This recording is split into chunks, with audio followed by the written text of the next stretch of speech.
26 मई 2023 आज जहां एक तरफ समृद्धि महामार्ग का उद्घाटन सीएम एकनाथ शिंदे द्वारा किया गया, वहीं दूसरी तरफ न्यू पार्लियामेंट बिल्डिंग इनॉग्रेशन को सिर्फ 2 दिन बचे हैं। 28 मई को न्यू पार्लियामेंट बिल्डिंग का इनॉग्रेशन पीएम मोदी द्वारा किया जाना है, लेकिन इस पर भी पक्ष विपक्ष की टिप्पणियां रुकने का नाम नहीं ले रही।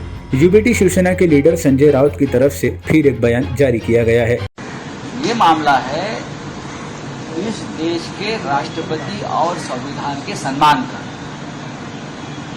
प्रधानमंत्री जी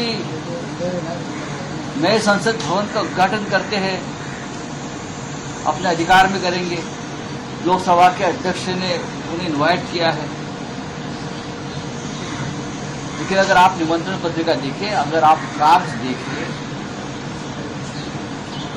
तो संविधान के दूसरे नंबर के जो नेता होते हैं उपराष्ट्रपति, उनका भी नाम नहीं है। राष्ट्रपति तो है ही नहीं। अरे भाई, राष्ट्रपति को निमंत्रण तो दीजिए। बात यहां अटकी, उस बारे में कोई नहीं बोल रहा है कि हम राष्ट्रपति को क्यों नहीं बुला रहे हैं, उपराष्ट्रपति जी का नाम क्यों नहीं है, ex president of India Ramnath Kovind को बुलाया नहीं है, उनको निमंत्रण नहीं है। तो क्या ये एक पार्टी का समारोह है? क्या है? उसके ऊपर जवाब दीजिए। अपोजिशन का जो विरोध है, ये देश के सम्मान का ये विरोध है। नहीं पार्लियामेंट, ये कोई प्राइवेट प्रोग्राम नहीं है, ये देश का कार्यक्रम है, ये नेशनल प्रोग्राम है, राष्ट्रीय कार्यक्रम है, और देश का एक संसद का उद्घाटन होने जा रहा है। अब आप बोल रहे हैं कि इंदिरा गांधी जी ने फलाना एक्सटेंशन किया था पार्लियामेंट का, उसका उद्घाटन किया। एक्सटेंशन और पार्लियामेंट में फर्क होता है। राजीव गांधी जी ने लाइब्रेरी का उद्घाटन किया था, लाइब्रेरी की इमारत और पार्लियामेंट का। वहां सत्र नहीं बैठता है, सत्र तो पार्लियामेंट में बैठता है। सामने आकर बात तो कीजिए प्रधानमंत्री जी, सामने आकर बात करिए। ऑस्ट्रेलिया में डेमोक्रेसी है या पपुआ गिनिया में हमारे चरण स्पर्श किया, ये क्या है? इस देश की लोकशाही धाराशाही, लोकतंत्र धाराशाही हो रहा है। आप उसके बारे में बात करें। अमित शाह जी साफ कह रहे हैं कि हमने एक एमएलए, एक एमपी को इनवाइट किया है और ये एक देश का इवेंट है जिसमें लोगों को। मैं मानता हूं, अमित शाह जी की बात मैं मानता हूं। हमें भी इन्विटेशन आया है। मैं मेंबर ऑफ पार्लियामेंट। जब बड़े आदमी की शादी होती है गांव में, तो पूरे गांव को शादी को बुला लेते हैं। उनके लोग जाते हैं और पूरे गांव में इन्विटेशन देते, आइए खानों को, आइए पीनों को, आइए कॉकटेल डिनर है, आइए और कुछ आइए। लेकिन मुद्दा ये कि राष्ट्रपति को क्यों नहीं बुलाया? अब उस बात मुद्दा ये है, उपराष्ट्रपति कहाँ गायब हो गए, जो राज्यसभा के चेयरमैन। आज हमने लिखा है लालकृष्ण आडवाणी जी, जिनकी पूरी जिंदगी इस पार्लियामेंट में गई और जिनकी वजह से भारतीय जनता पार्टी को अच्छे दिन देखने को मिल रहे हैं, आज वो आडवाणी जी कहाँ गायब हो? यह हमारे सवाल का जवाब दीजिए, और क्या है?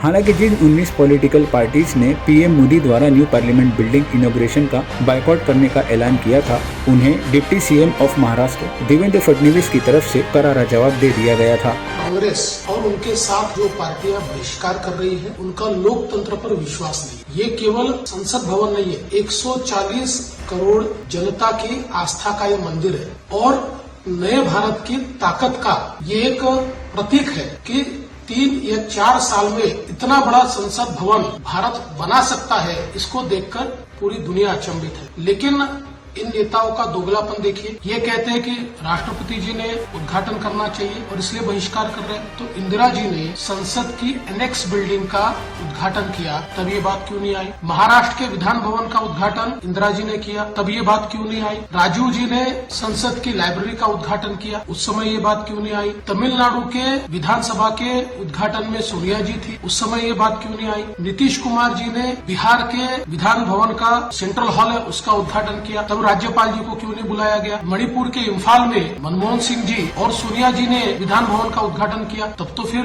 राज्यपाल जी को बुलाना चाहिए था, राज्यपाल जी को नहीं बुलाया गया। असम की विधानसभा का उद्घाटन कांग्रेस के तरुण गोगोई जी ने किया, राज्यपाल जी को न्योता नहीं दिया गया। आंध्र के मुख्यमंत्री ने 2018 में विधान भवन का उद्घाटन किया, राज्यपाल को नहीं बुलाया गया। 2014 में झारखंड के मुख्यमंत्री हेमंत सोरेन ने वहां के विधान भवन का उद्घाटन किया, राज्यपाल जी को न्योता भी नहीं दिया। सोनिया जी ने छत्तीसगढ़ की विधानसभा का शिलान्यास किया, उस समय सोनिया जी तो मात्र संसद सदस्य थी, किसी पद पर नहीं थी, फिर तब बहिष्कार क्यों नहीं हुआ? तब राज्यपाल जी की याद क्यों नहीं आई? पश्चिम बंगाल में ममता बनर्जी जी ने गोल्डन जुबली बिल्डिंग है उसका उद्घाटन किया, उस समय इस बात की याद क्यों नहीं आई? दिल्ली में मुख्यमंत्री अरविंद केजरीवाल जी ने विधानसभा रिसर्च सेंटर का उद्घाटन किया, उपराज्यपाल को तो निमंत्रित भी नहीं किया।